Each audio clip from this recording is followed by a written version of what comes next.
아버지를 받았사오며 그의 아들 우리 예수 그리스도를 싸워서 이를 성령으로 하사 공경을 마리아에게 하시고 본토 빌라도에게 나라마르사 십자가에 못 박혀 죽으시고 장사한 지 사흘 만에 죽은 자 가운데서 다시 살아나시며 하늘로 가사 전승하신 하나님 남자 계시다가 저희로서 사사와 죽은 자를 심판하시리라. 성령을 믿사오며 거룩한 공예와 성도와 서로 교통하는 것과 죄를 사하여 주신 것과 몸을 다신 상급과 영원히 사는 것을 믿사옵나이다. 아멘. 찬송 288장.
우리의 죄와 범벌로 영원히 죄 가운데 죽었던 저희들을 사랑해 주셔서 독생자를 통한 대속의 은총을 베풀어 주시고 희망이 없던 저희들을 소망의 삶으로 누리게 하신 하나님 아버지 그 크신 사랑의 은혜를 감사히 드립니다. 너희는 그 은혜에 의하여 믿음으로 말미암아 구원을 받았으니 이것은 너희에게서 난 것이 아니오 하나님의 선물이라고 말씀하셨습니다. 이 시간 주님의 뜻 가운데 살기를 원하는 주님의 권속들 생명의 말씀을 통하여 바른 기업으로 유의된 시간 되게 하여 주시기를 원합니다. 또한 감사하기는 교단 장로의 세미나를 개최할 수 있도록 은혜를 베풀어 주신 하나님 아버지께 감사와 영광을 올려드립니다.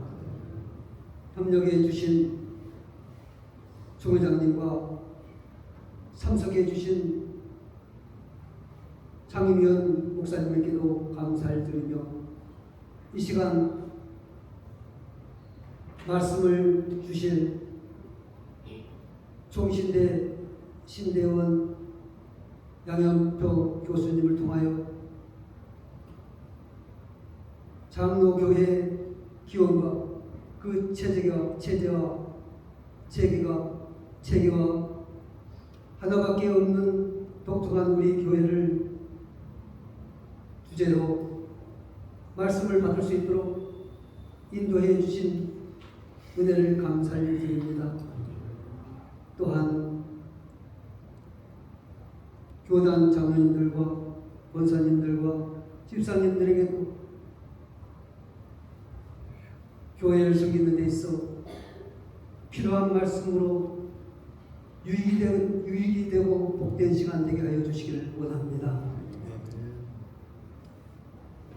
너희는 이 세대를 본받지 말고 오직 마음을 새롭게 변화를 받아 하나님의 원하시고 기뻐한 뜻이 무엇인지 분별하라고 하셨습니다.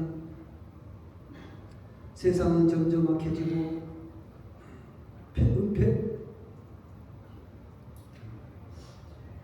폐역해지는 말세지 말의 시대를 맞아서 믿음에서 떠나는 저희들을 비롯한 한국교회와 이 땅의 하나님의 백성들을 불쌍히 여겨주셔서 철저히 회개하고 믿음의 길로 돌아올 수 있도록 은혜를 베풀어 주시기를 원합니다.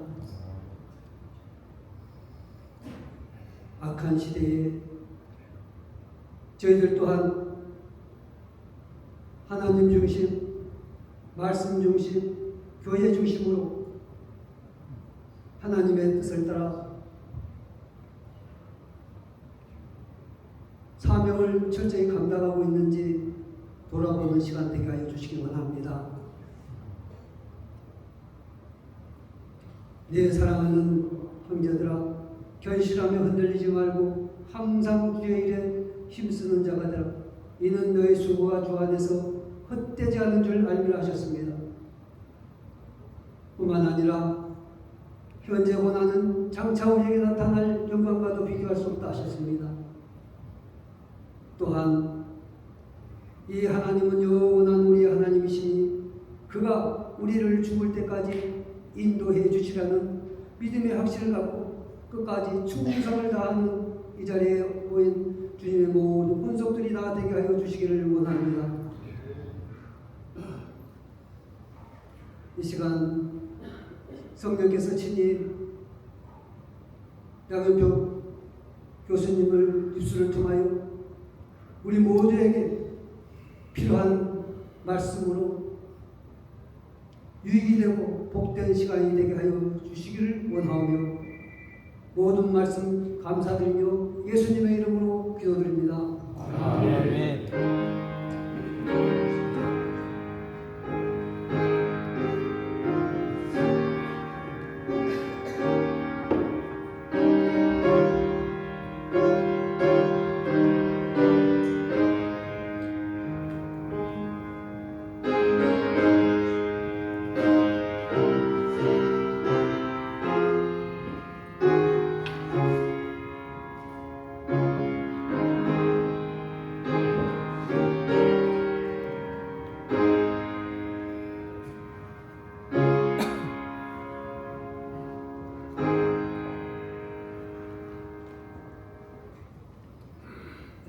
일부 말씀 공독해 드리겠습니다.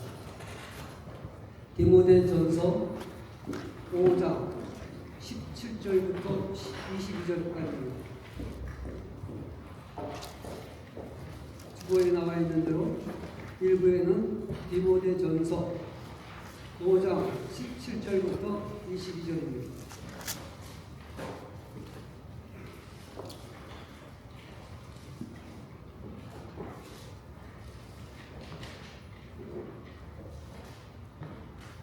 다 찾으신 줄 알고 제가 공독해 드리겠습니다. 잘 다스리는 장로들은 배나 존경할 자로 알되 말씀과 가르침에 수고하는 이들에게는 더욱 그리할 것이니라. 성경에 일렀을 때 곡식을 밟아 떠는 소의 입에 망을 쏘지 마라 하였고 또 일꾼이 그 싹을 받는 것은 마땅하다 하였느니라. 장로에 대한 고발은 두세 증인이 없으면 받지 말 것이요. 범죄한 자들은 모든 사람들 앞에서 꾸짖어 나머지 사람들로 들어하게 하라. 하나님과 그리스도의 예수와 택하심을 받는 천사들 앞에서 내가 엄히 명하노니 너는 편견이 없이 이것들을 지켜 아무 일도 불평하게 하지 말며 아무에게나 겸손히 안수하지 말고 다른 사람의 죄를 간섭하지 말며 내 자신을 지켜 청결하게 하라. 아멘. 이 시간 우리 총신대 대학원의 교수님이고 목사님입니다. 실천 신학을 전공하셨고 오늘 이렇게 귀한 자리를 참 이렇게 시간이 없는데도 이렇게 많은 부탁을 드렸더니 흔쾌히 허락해 주셔서 우리 장로회 이렇게 세미나를 할 수 있도록 해주셨습니다. 감사드리면 의됐던 종신대의 그 신앙을 장로 교회를 말씀하시고 교회 기관과 그 체계에 대해서 말씀해 주실 때 많은 은혜를 받으시길 바랍니다. 할렐루야.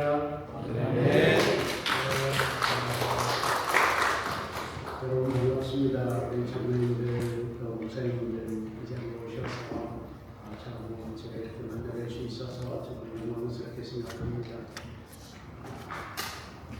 못 모르고 와가지고 제자리에 앉아 있는데 걱정이 참 많습니다. 좀 제가 이 자리에 올지 않은가 하는 생각이 먼저 들고요.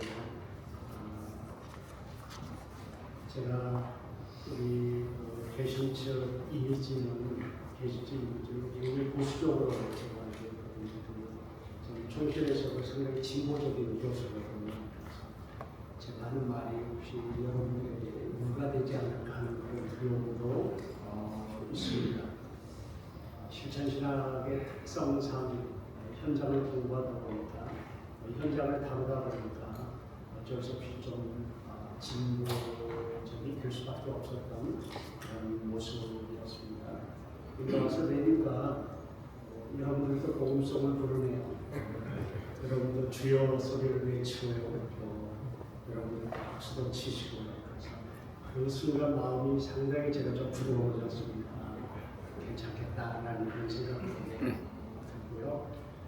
그래서 참 그럼에도 불구하고 제가 우리 장로님과 목사님들 모시고 무슨 말을 할 수 있을까? 내가 과연 준비해온 게 잘한 준비일까? 이런 염려가 매우 앞서고 있습니다. 혹시 제가 실수하더라도 여러분하고 조금 생각이 안 맞더라도 용서하시고 우리 조회장님 용서해 주시기 바랍니다. 조회장님 말씀도 좋았는데 영어 발음이 너무 좋아서 제가 외국에 계셨던 분인가 하는 생각이 들 정도로 조회장님 영어 발음이 좋더라고요. 예, 그렇습니다.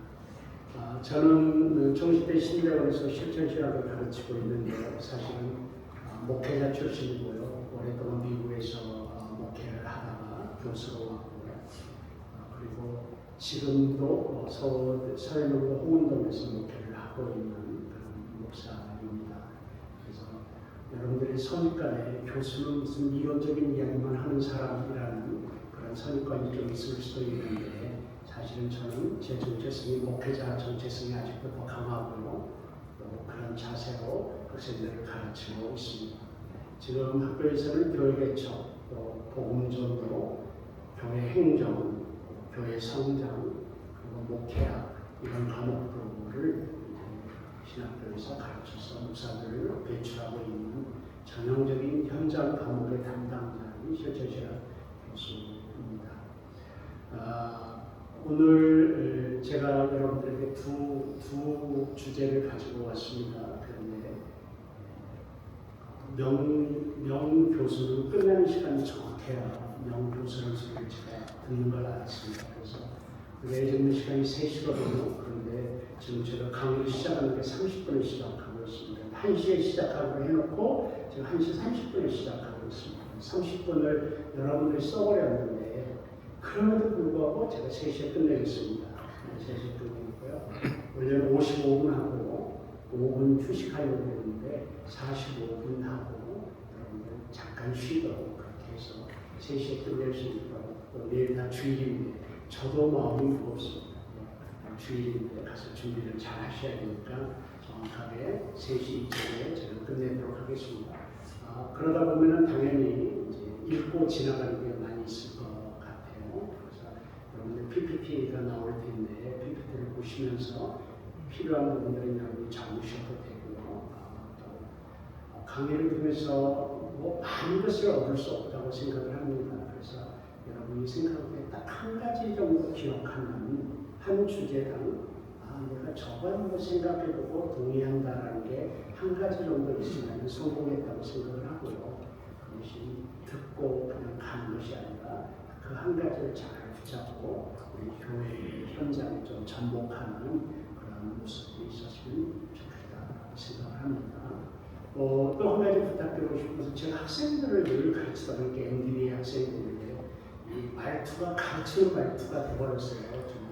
그다음에 우리 장로님 또 목사님들 모시고 마치 학생 취급해서 툭툭 던져지는 가르치는 말투가 나올 수도 있으니까 그것도 양해해 주셨으면 감사하겠습니다. 버릇을 고치겠더라고요. 좋겠습니다. 첫 번째 주제가 이제 우리 장로교회인데요. 이 과목은 제가 영어로 가르치는 과목입니다. 그러니까 저는 저희 학교도 교회 정치 과목이 있는데 저는 저희 학교는 외국에서 들어온 다양한 신앙의 백그라운드를 가진 학생들이 저희 학교에 가서 영어로 MDB 과정을 합니다. 그때 제가 맡고 있는 과목이 영어 과목으로서 교회 정치 과목입니다. 그래서 그들에게는 사실 우리 교단의 정치를 가르칠 이유가 없습니다. 그들은 끝나고 돌아갈 거니까요.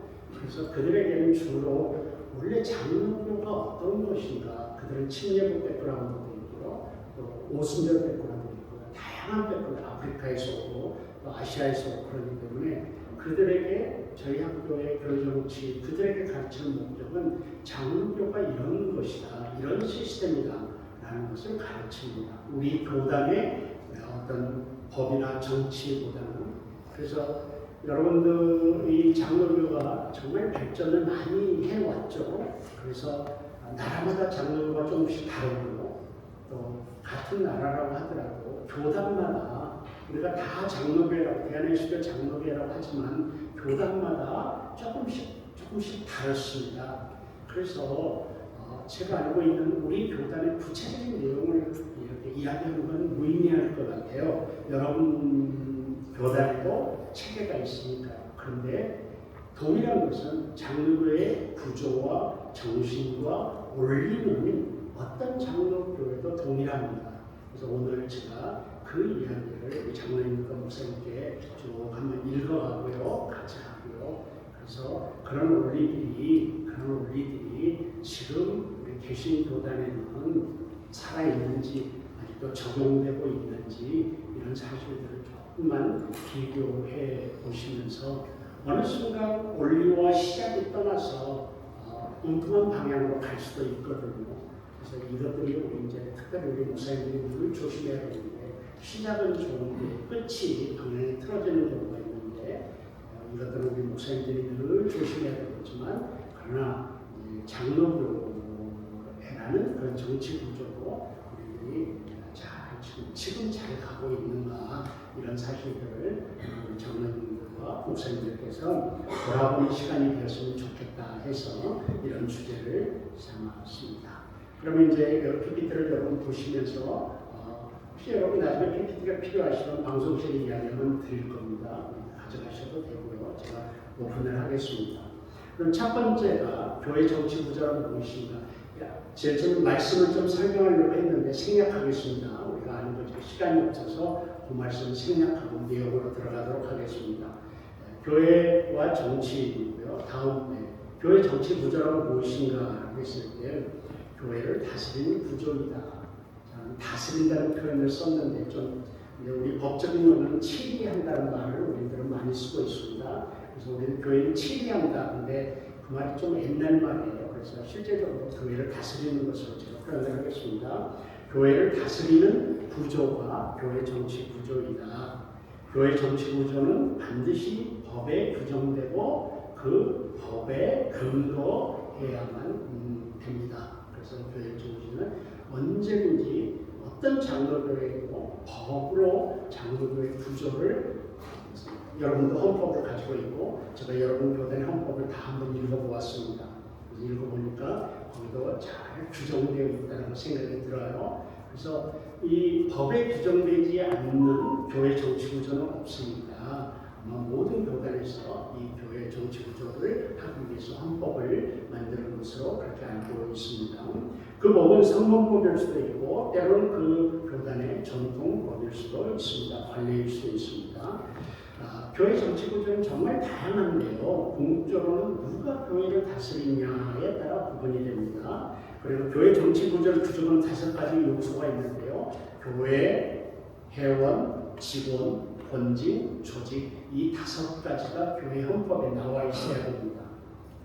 그리고 이 장로교회도 이 5가지가 규정되어 있습니다. 가장 핵심은 누가 교회를 다스리냐. 우리 장로교회는 장로가 교회를 다스린다가 핵심입니다.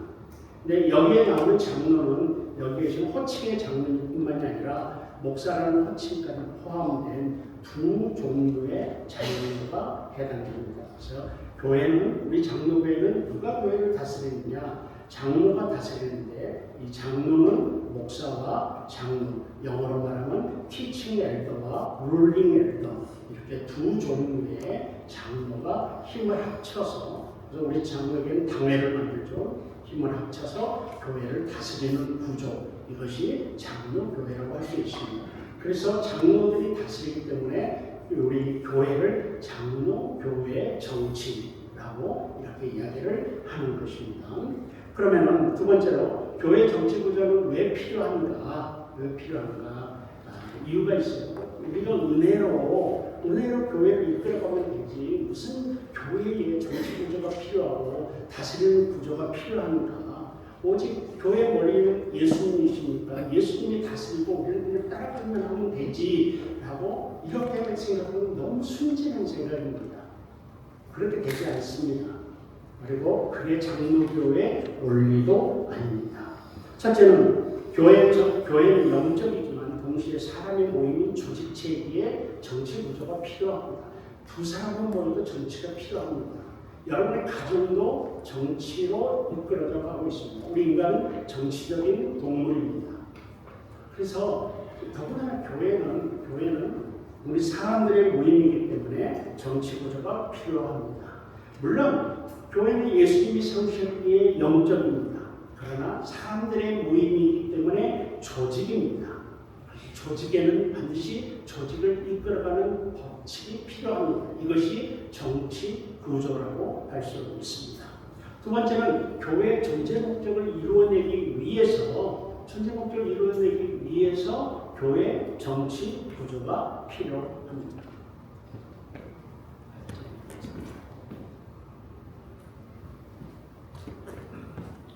제가 강의할 때 쫄지 않는데 지금 상당히 쫄고 있습니다.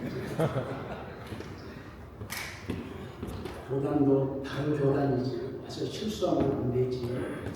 내가 잘못하면 우리 교단이 욕먹을 것 같지. 지금 상당히 쫄고 있습니다. 그래서 입술이 말라요. 그래서 교회는 교회의 존재 목적을 이루어내기 위해서 모든 조직은요. 교회도 조직인데 그 조직의 사명을 수행하기 위해서 정치 구조가 필요한 법입니다. 또 세 번째로 교회와 목회는 질서가 필요합니다. 질서를 위해 정치적인 구조가 필요합니다. 여러분 우리의 목양과 우리의 구조는 서로 배타적이 될 수 없습니다. 나는 이제 좀 아이디어라신 분들이 생각하기를 교회가 무슨 조직이 필요하고 교회는 하나님의 말씀만 선포하고 되고 은혜롭게 그냥 넘어가면 되지 왜 이런 것들이 필요하냐고 생각하시는 분들은 굉장히 순진한 생각이 역시 우리들도 죄인이고요. 또 사람들이 모인 조직이기 때문에 질서가 필요하고요. 구조가 필요하고요. 그 구조를 우리는 장로교회 정치라는 구조를 택하고 있다고 할 것입니다. 다음 거 보십시다. 교회 정치의 성경적 원리, 신학적 원리를 좀 보겠습니다. 첫째는 우리가 다 알다시피 교회의 주권자는 오직 예수 그리스도이십니다. 예수님은 교회의 머리로서 교회의 유일한 통치자입니다. 여러분 이거 다 인정하시죠? 다 인정하시죠? 담임 목사가 통치자이십니까? 통치권을 위임받았다는 얘기는 나중에 하겠습니다. 그런데 원칙적으로 교회의 통치자는 예수 그리스도뿐이십니다. 유일한 통치자입니다. 그런데 교회의 그 주권자이고 통치자이신 예수님은 교회를 치리하는 다스리는 권세를 직원들에게 위임하셨습니다. 우리는 신정 정치가 아닙니다. 신정 정치는 하나님이 직접 통치하는데 구약 시대처럼. 그러나 지금 은혜의 시대 때 하나님은 교회 직원들을 선택하셔서 그 직원들에게 통치권을 위임해 주셨습니다. 그래서 그걸 통해서 자신의 교회를 다스리고 계십니다. 이게 장로교회도 중요한 원리이고, 그래서 여러분 장로님들은, 목사님들은 주님으로부터 통치권을, 교회의 주권을 위임받은 것입니다. 그래 나중에 이야기하겠지만 장로님이나 목사님은 이게 내 소유물이 아닌 것이고 하나님이 단지 나에게 권세를 위임해줘서 그걸 가지고 교회를 다스리라고 한 것뿐이에요. 그러니까 내 교회를 다스리는 것은 내 권위가 아니라 하나님의 권위요 예수님의 권위이기 때문에 늘 그 권위를 행사할 때 누구로의 눈치를 봐야 되겠습니까? 예수님의 눈치를 항상 봐야 되는데 우리 이제 장로님들이 역할입니다.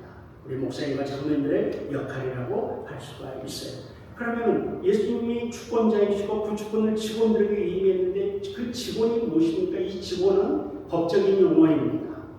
헌법책에 나온 직원은 목사, 장로, 안수집사, 대체로 여러분보다는 권사님과도 항존직의 직원도 있더라고요. 그런데 실제적으로는 목사와 장로와 안수집사가 교회 직원에 해당을 합니다. 물론 여러분보다는 항존직 안에 권사님도 직원이기 때문에 아마도 권사님도 직원에 해당한다고 저는 생각이 되는데 구체적인 여러분의 헌법 해석은 제가 잘 모르겠습니다. 그래서 교회 직원들이 가진 교회를 다스리는 권세는 교회의 머리이신 예수님으로부터 받은 것입니다. 교회 직원의 다스리는 권세는 오직 예수님의 이름으로만 행사되어야 하며 오직 예수님의 뜻에 합당하고 오직 예수님의 영광만을 위해 행사되어야만 합니다. 교회 정치의 목적은 죽음의 권세로부터 교회를 보호하는 것입니다. 그렇기 때문에 여러분들의 다스리는 권세를 여기 계신 분들이 다 갖고 계신다고 저는 보는데 그 다스리는 권세는 교회를 발전시키고 양육하고 보호하기 위한 권세입니다. 이 말을 다르게 이야기하면 섬기는 권세입니다. 교회를 지켜내고 섬기는 권세라는 사실을 우리 장로님들 기억하고 있어야 될 것입니다. 그러면 교회 정치 형태를 좀 나눠보십시다. 다음 슬라이드 좀 보여주실래요? 없어졌어요? 안 나와요? 슬라이드가 문제가 생겼네요. 고쳐지면 나오도록 하겠습니다. 그래서 저는 계속 강의를 하겠습니다. 제가 이걸 좀 벗어도 되죠? 예.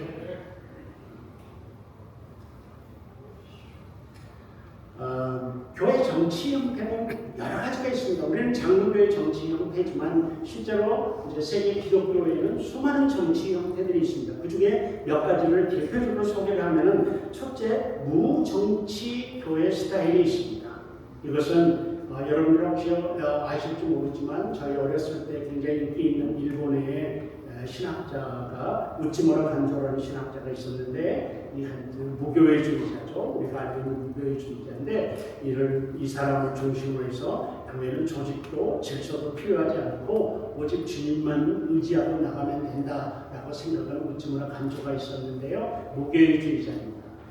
미국의 퀘이커 교도들이 퀘이커 교회, 이 교회가 바로 이렇게 무교회, 조직이 필요 없다.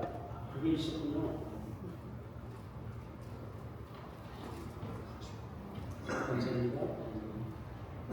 됐습니다. 감사합니다. 훨씬 낫습니다. 그래서 그러니까 정치가 필요 없다, 정치 구조가 필요 없다라고 주장하는 그런 정치 구조가 있습니다. 두 번째로는 국가부의 정치 제도가 있습니다. 물론 비판은 여러분들이 한번